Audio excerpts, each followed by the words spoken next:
ሰላም ውድ ኢትዮጵያውያን ኤርትራውያን የእግዚአብሔር ቤተሰቦች ወንድማችሁ መሐመድ አመን ነኝ። ኢየሱስ ክርስቶስ ጌታ ነው። ዛሬ ወደዚህ መስኮት የመጣሁት አንድ መልእክት ልመና ልለምን ነው። እሱም ምንድነው?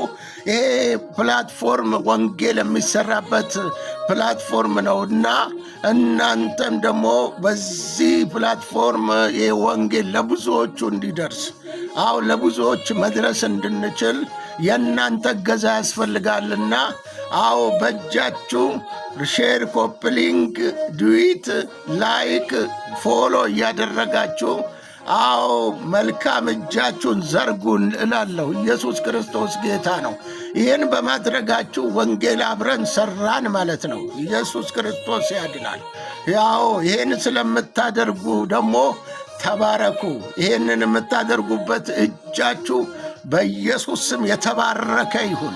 የያዛችሁት የተባረከ ይሁን። ስራችሁ የተባረከ ይሁን። ሕይወታችሁ የተባረከ ይሁን። አገልግሎታችሁ የተባረከ ይሁን።